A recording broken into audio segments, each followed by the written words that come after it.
Welcome back, Bridge students. Today, we're going to go from the silent video I made yesterday where I constructed the circumcenter of a triangle and kind of go to a more analytical approach to look at circumcenters. But first to review, what we did with the construction is that I took the perpendicular bisectors of each of the three line segments of the triangle, and I looked for the point of intersection, called that the circumcenter of the triangle, and then drew a circle around the triangle. And I'm just going to point out a couple things here about that. Okay, so first of all, just to remember that this is a perpendicular, and it's the bisector, which means that this line segment and this line segment are equal. Yeah. By the same token, here, this is another bisector. It doesn't quite look it because I'm holding the paper up sideways and I took this picture, but here and here, those are congruent segments. Also here and here.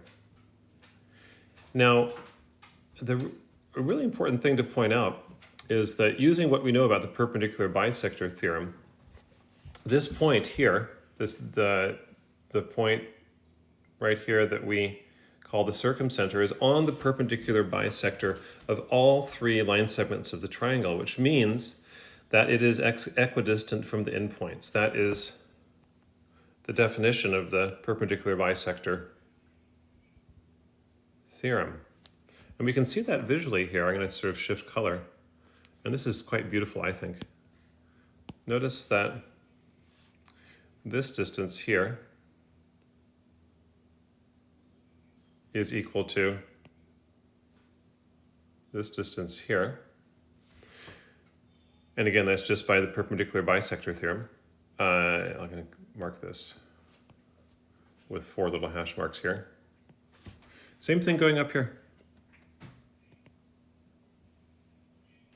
Same distance. And if you question that, and if that doesn't look right to you somehow, you might notice that all three of those lines that I marked in this kind of purplish magenta color are in fact radii of the circle. Just take a look.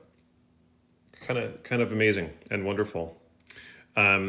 So here's where we're going to go from here. We're going to go from this picture to something that is called the Cartesian grid. We know it as the XY coordinate plane, but it was actually invented by this guy, René Descartes.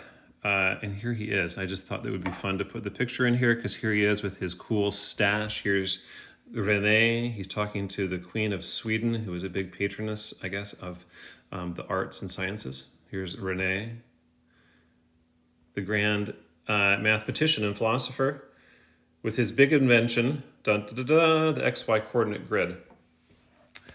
And I'm, talking in a bit of a silly way here, but this was actually really an important invention because it allows us to apply analytical methods to understand things in a much more specific way. It was a big breakthrough in mathematics. Okay, so what are we going to do here?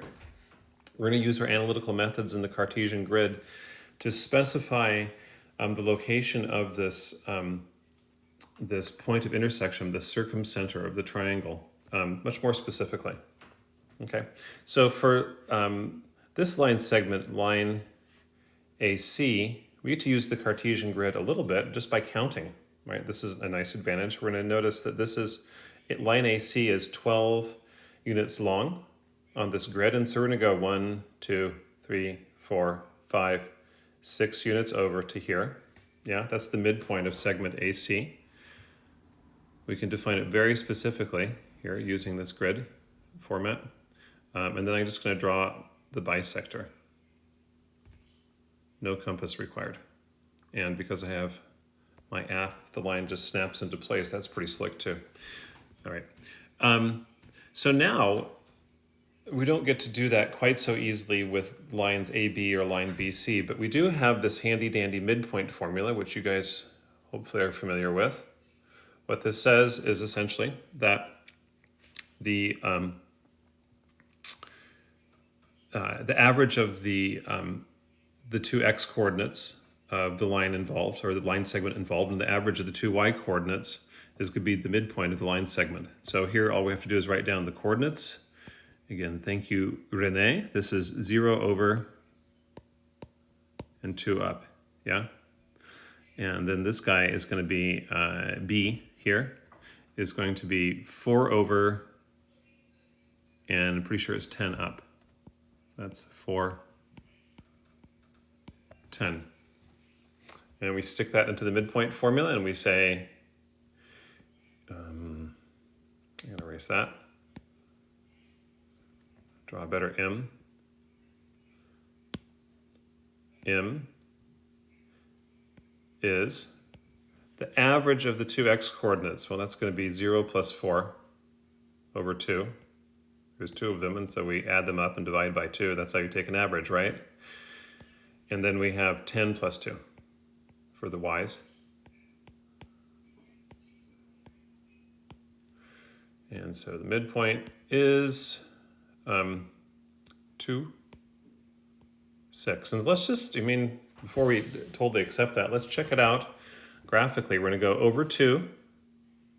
So 1, 2, and then up 1, 2, 3, 4, 5. Oh, this is looking very nice. 6. Okay. Now the other thing to think of here is this idea of slope. And this lesson is a great review of some basic concepts, so it's good for the end of our term.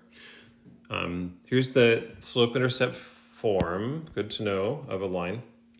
And then we need to remember from an earlier lesson in this chapter that the slope of a line perpendicular, this should say to a line with a given slope, will be the negative reciprocal of that given slope.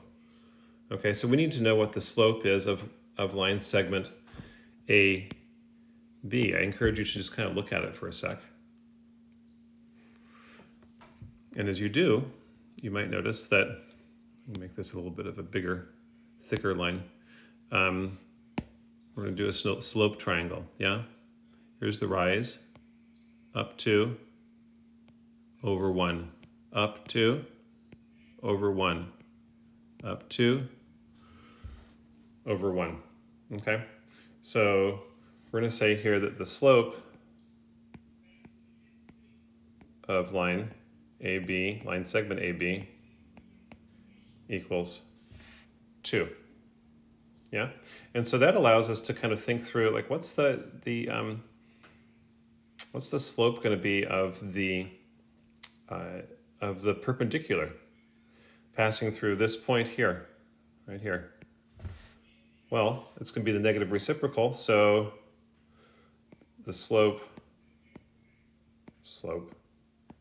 of the perpendicular, that little symbol means perpendicular of AB, equals negative 1/2, because we can express 2, of course, as 2 over 1. And so the negative reciprocal of 2 over 1 is negative 1/2.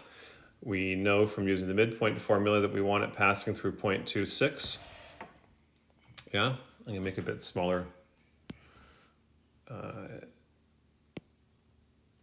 weight of line here as I draw my perpendicular bisector. Now I'm going to count 2 over, I have to get this correct here, so let me actually go back here. I'm going to mess that up. So I want to be going, negative 1/2 that's the rise over the run, right? So I'm going to be going 1 down or 1 down, 2 over, or 2 over, 1 down, whatever. So we're going to go here, here, here, here, like that. I'm going to draw a line going through those points.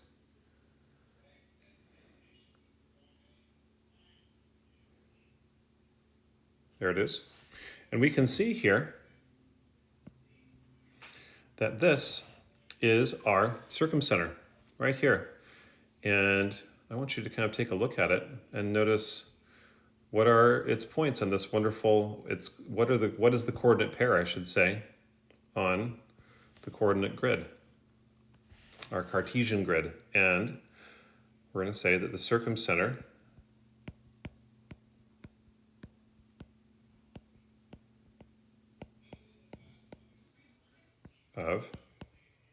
triangle A, B, C is, well, it's 6 over, yeah, and 1, 2, 3, 4 up. So it's could be at 6, 4. Maybe not quite as beautiful as this drawing here at the top, but a great leap forward in terms of our ability to analyze what's going on specifically. Thanks for watching, and I hope you enjoyed the homework with this lesson.